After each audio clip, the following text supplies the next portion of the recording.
نحمده ونصلي على رسوله الكريم اما بعد فاعوذ باللہ من الشیطان الرجیم بسم اللہ الرحمن الرحیم قال اللہ تبارک و تعالی فی کلامہ المجید والفرقان الحمید لیس علیکم جناح ان تبتغوا فضلا من ربکم فَإِذَا أَفَضْتُم مِّنْ عَرَفَاتٍ فَاذْكُرُوا اللَّهَ عِندَ الْمَشْعَرِ الْحَرَامِ وَاذْكُرُوهُ كَمَا هَدَاكُمْ وَإِن كُنتُم مِّن قَبْلِهِ لَمِنَ الضَّالِّينَ صدق اللہ العلی العظیم۔ میرے واجب الاحترام خواتین و حضرات، ارشاد باری تعالیٰ ہے لیس علیکم جناح، کوئی حرج نہیں ہے تم پر، ان تبتغوا فضلا من ربکم، یہ کہ تم تلاش کرو اپنے رب کے فضل کو۔ اس سے مراد یہ ہے اگر کوئی انسان عمرے کی نیت سے عمرہ کرنے کے لیے جائے یا حج کی نیت سے حج کرنے کے لیے جائے اور اپنے علاقے سے یا راستے سے کوئی ایسی چیز یا ایسا ساز و سامان یا کوئی ایسی اشیاء لے کر چلا جائے کہ میں ان کو مکۃ المکرمہ میں یا عرب میں مدینۃ المنورہ میں فروخت کر دوں گا، پھر انہی چیزوں کے متبادل یا اس رقم سے کوئی اور چیزیں لے کر اپنے علاقے میں آ کر فروخت کر دوں گا جس سے مجھے فائدہ ہوگا۔ اب اس بندے کا مقصد یہ تجارت نہیں، مقصد حج اور عمرہ کرنا ہے، لیکن ضمنی طور پر یہ کام بھی ساتھ ہو سکتا ہے، اس لیے اللہ تعالیٰ نے اس کی اجازت دی اور اس بات سے منع کیا کہ آپ مقصد ہی اسے بنا لیں یا کوئی ایسی چیزیں لے کر جائیں جو قانوناً شرعاً ممنوع ہوں۔ اس بات سے اللہ تعالیٰ نے منع کیا ہے۔ اب حلال چیزیں یا ضمنی نیت کے ساتھ ہر وہ ساز و سامان جس کی خرید و فروخت کی جا سکتی ہو اس کی گنجائش ہے۔ فَإِذَا أَفَضْتُم مِّنْ عَرَفَاتٍ، اب دوسری چیز کہ جب تم لوٹو عرفات میں، عرفات ایک میدان کا نام ہے، ایک جگہ کا نام ہے جہاں پر حاجی ٹھہرتے ہیں، اور یہ حج کے 3 فرائض میں سے ایک فرض ہے، یعنی حج کا پہلا فرض احرام ہے اور دوسرا فرض عرفات میں ٹھہرنا ہے اور تیسرا فرض طواف زیارت ہے۔ اس لیے فرمایا کہ جب تم عرفات میں لوٹو وہاں جتنا زیادہ ہو سکے اللہ کو یاد کرو۔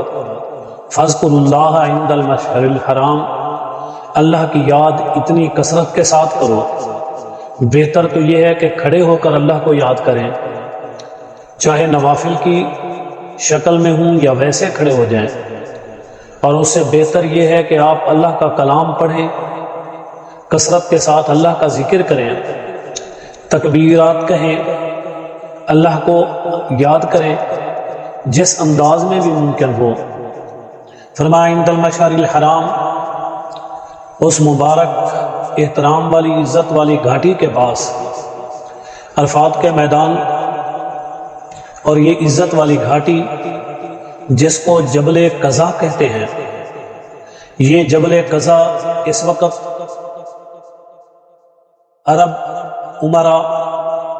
اور شہزادوں کے لیے ایک رہائشی علاقہ بن چکا ہے۔ وہاں پر ان سب نے کوٹھیاں بنا لی، ان سب نے وہاں رہائشی اختیار کر لی۔ اللہ تعالیٰ نے حکم دیا کہ جبل قضا کے پاس اللہ کو یاد کرو، اللہ کی عبادت کرو، کثرت کے ساتھ کرو۔ ہاں ایک اور جگہ ہے جسے وادی محصر کہتے ہیں، اس سے روکا گیا ہے، اور اس وقت وہاں حکومت نے جنگلے لگا دیے تاکہ کوئی یہاں نہ ٹھہرے، یہاں نہ رکے، اس وجہ سے کہ ابرہما جب ایک ہاتھیوں کا لشکر لے کر آیا مکۃ المکرمہ پر حملہ آور ہونے کے لیے، ان ہاتھیوں نے اسی جگہ آ کر ٹھہراؤ کیا، یہیں انہوں نے پڑاؤ ڈالا۔ اس وجہ سے اللہ تعالیٰ نے پھر ان پر چھوٹے چھوٹے کنکریاں ابابیلوں کے ذریعے ماری اور انہیں تباہ و برباد کیا۔ یہ وہ جگہ ہے جہاں ابرہما کے لشکر کو عذاب دیا گیا، سزا دی گئی۔ اس لیے اللہ تعالیٰ نے اس جگہ قیام کرنا، رکنا، بیٹھنا، ان تمام امور سے منع کیا ہے۔ اور آگے اللہ رب العالمین فرما رہے ہیں فَاذْكُرُوهُ، یاد کرو اللہ تعالیٰ کو، کما ہداکم، جیسا کہ تمہاری رہنمائی کی گئی۔ اس سے مراد یہ ہے کہ حج اور عمرہ کے درمیان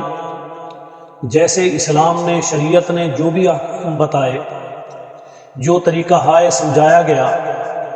یہ فرائض ہیں، واجبات ہیں، سنن ہیں، مستحب عمل ہیں، ان سب امور کو بڑے آسان انداز کے ساتھ، خوش اسلوبی کے ساتھ اللہ تعالیٰ کے بتائے ہوئے یہ تمام اذکار اسی انداز میں کریں جیسا کہ اللہ تعالیٰ نے اس کی ہدایت کی ہے، جیسا کہ اللہ تعالیٰ نے رہنمائی کی ہے۔ اور یہ اللہ کا فضل ہے کہ اللہ تعالیٰ نے ہماری مکمل طور پر قرآن اور سنت کے ذریعے رہنمائی کی، ہمیں سب کچھ بتایا اور سمجھایا گیا۔ اور آگے فرمایا وَإِن كُنتُم مِّن قَبْلِهِ، اور یہ کہ تم تھے اس سے پہلے، یعنی یہ علم حاصل کرنے سے، ان تمام چیزوں کے سیکھنے سے پہلے تم لَمِنَ الضَّالِّينَ، گمراہی پر تھے،